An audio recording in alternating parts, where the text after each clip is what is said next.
2002년 9월 26일 세네갈 남부 카자망스. 공식적으로 580명의 승객들과 35대의 자동차를 실은 세네갈 국영 선박 르즐라오는 남부 세네갈의 졸라족의 이름을 딴 대형 여객 화물선이었다. 르즐라오는 1990년 독일에서 제작되어 길이 79m, 폭 12m 크기의 두 개의 대형 모터가 탑재되어 있었고 90년대 당시의 최신 안정장비가 장착되어 있었다. 그리고 르즐라오는 보통 일주일에 2번 항해하며 남부 카자망스에서 세네갈 수도인 다카르까지 주로 농업에 종사하는 망고나 야자유를 파는 여성 상인들이 주로 이뤘다. 그리고 수도 타카르에서 최신 물품을 가져다가 다시 남부 카자망스로 돌아와 판매하는 상인들이 주로 이용하기도 했는데, 이렇게 르즐라오는 세네갈 경제무역에서 가장 중요한 허브 역할 중 하나를 차지하고 있었다.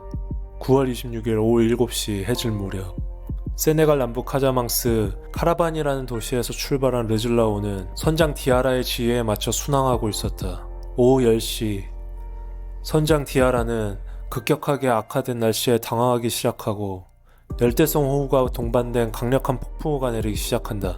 그리고 단 몇 분 만에 르즐라오의 선체에 약 3톤의 폭우가 쏟아진다. 그리고 3등 객실에 있던 약 프랑스 전문가 추산 300에서 400명의 사람들은 창문으로 타고 들어오는 비와 바람을 피하기 위해 좌측 복도로 몰리기 시작한다. 동시에 배의 중심은 급격히 왼쪽으로 치우치기 시작한다. 오후 10시 30분 열대성 폭풍은 더욱더 심해지고 바다의 수면은 2m 이상 올라간다. 중심을 잡아야 할 선체의 밑바닥에 있어야 할 연료나 배의 부력을 위한 밸라스트 워터, 즉 선박 평형수도 모두 기준 이하로 채워져 있었고, 모든 화물들은 제대로 묶여있지도 않았기에 모든 화물이 기울어진 선체 왼쪽으로 모두 쏠리게 된다. 심지어 엄청난 호우를 맞고 있는 도중에도 배의 후미에 있던 뒤쪽 선체의 문과 창문들은 모두 열려 있었다. 오후 10시 50분 해안가 30km 떨어진 지점에서 항해를 하던 르즐라오는 강한 비바람을 맞고 급격히 10도 이상이 더 좌측으로 기울어지게 되고, 마침내 20도 이상 기울어진 배는 바닷물까지 열려있던 선박의 창문 안으로 들어오기 시작한다. 더욱 무거워진 선박은 마침내 좌측으로 22도 기울어진 순간 완전히 뒤집히게 된다. 프랑스 선박 전문가들의 분석 결과 이때의 시간은 추정 오후 10시 55분에서 11시 사이였다. 사실 르즐라오에는 비밀이 하나 더 있었는데, 공식적으로 580명의 승객들이 최대 승선 인원이었지만 그날 선박 티켓을 구매한 인원은 850명으로 밝혀졌고, 그 인원이 데려온 444명의 아이들은 무료 승선을 할 수 있었으며 추가로 불법적인 로비로 몰래 승선을 한 몇백 명의 사람들까지 그날 르즐라오에는 약 2000명의 승객들이 탄 것으로 확인됐다. 그 수는 선박 최대 승선 인원의 약 3배 이상의 숫자였고, 이 모든 승객들은 단 2-3분 만에 차디찬 바닷물 안으로 같이 빨려 들어가게 된다. 더더구나 르즐라오에 부착되어 있던 몇몇의 구조용 뗏목들도 이전 르즐라오 선원들이 도난 위험으로 인해 로프로 단단하게 묶어버린 일 때문에 전혀 사용하지 못했던 점이 밝혀진다.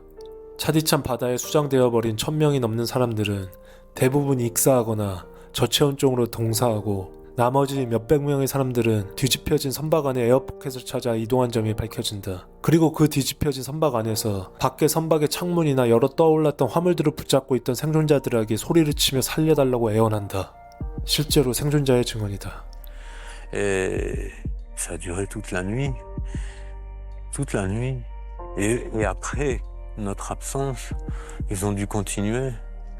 Je sais pas combien ils étaient, mais je peux dire il y avait des femmes, des hommes et des enfants. 그리고 에어포켓 안에 갇혀있던 몇몇의 생존자들은 그 다음날 오후 5시까지 계속해서 소리를 쳤던 것이 밝혀진다.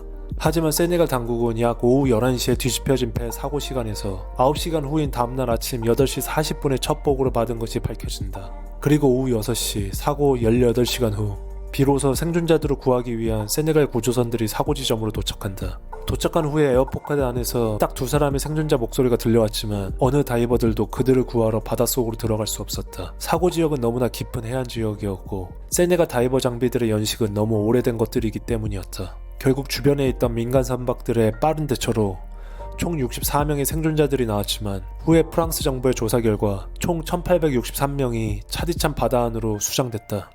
그 중에는 444명의 아이들도 포함되어 있었다. 피해자들의 국적은 총 12개국의 다양한 국적의 사람들로 밝혀졌고, 사망자들 중 1000명은 카사망스 지역 세네갈 출신 사람들이 대다수였지만 프랑스 국적의 사람들도 매우 많았기에 추후에 프랑스 정부가 나서서 진상조사를 하게 된다. 이 사망자들의 수는 전세계 해안사고 역사상 두 번째로 많은 사망자들의 수였고 1514명이 죽었던 미국의 타이타닉호 침몰보다 300명의 사상자를 더 낳은 최악의 참사로 기록된다.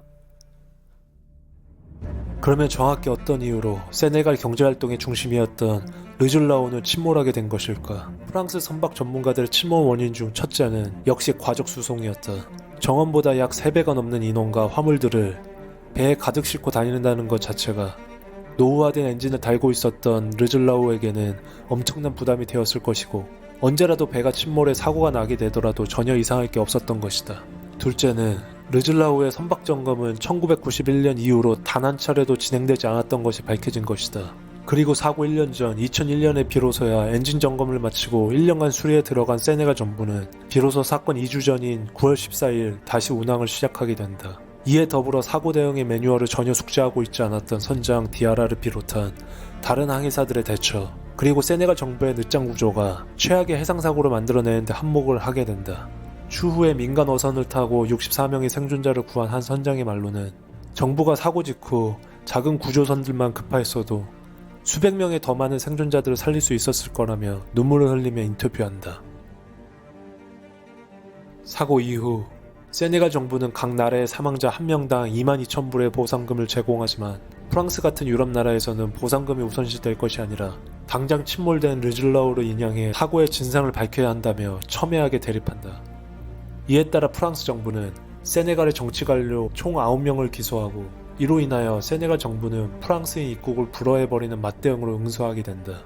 추후에 프랑스가 건 소송에서 모두 패소한 세네갈이었지만 아직 어떠한 조치도 선박을 인양해 진실을 밝혀낼 의지도 없어 보인다.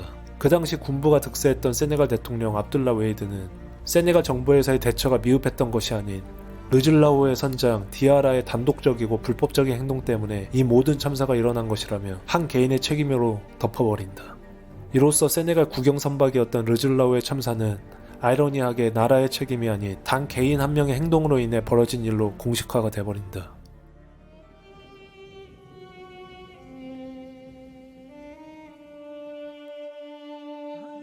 파트리스, 유일한 프랑스인 생존자 중 한 명. Et que les bas soient délestés. D'une part les ballasts vides, d'autre part les citernes de fioul avec 20 000 litres plutôt que 100 000, plus les réserves d'eau potable pratiquement vides, plus les bagages qui n'étaient pas chargés dans les soutes mais sur les ponts. C'était évident qu'il était instable le bateau. 마리아마 디우프, 64명의 생존자 중 유일한 여성. 4개월 아이가 뱃속에 있었지만 유산. loo xamante ne du loo xamante ne ñi ko dund duñ ko fàtte waxuma la ñi ko dund ba tey nii day jékki bisu alxames daf may jàpp mel ni bis boobu moo nekk tey si man metti woon na trop.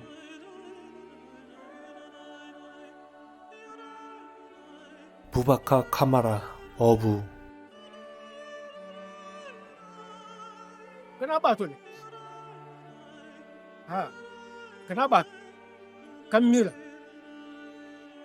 Ada badu labang bunyi. Oh, iwa tiga make, mbika doli la fang pifang. Kana fudel min biji. Kana ka aladan. Kuli wa nyata ni kili. Kadila. Kujani be wula wati min. Bobu jani mbelaling. Sajen ki joen fa. Muka mina fenna kana. Kiamano fen. Ka foko a ngin hapunta jam. Jamani jamalum. Tema makaram tan. 한나 계단 때마까라. 추후 르즐라오와 함께 사망한 군인 선장 디아라의 인터뷰가 화제가 되는데, 나는 장교이며 상관의 명령에 복종합니다. 나는 군인 장교로서의 책임과 의무를 최선으로 생각하며 배를 타는 사람들의 이익을 위해 항해합니다.